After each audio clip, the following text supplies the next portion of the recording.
On this short tutorial, I'm gonna show you how to fix WhatsApp calls problem easily and fast. So hello guys, welcome back to this brand new video. I'm gonna show you how to fix the WhatsApp calls problem easily and fast. So all what you wanna do guys to fix this problem is actually so easy.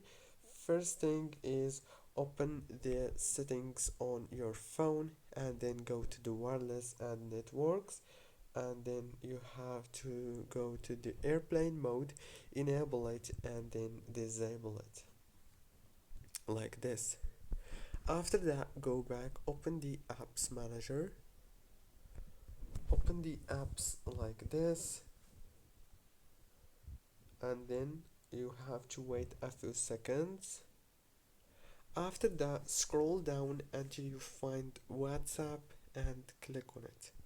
Then click on Force Stop and go to the notifications management. Make sure to disable the notifications.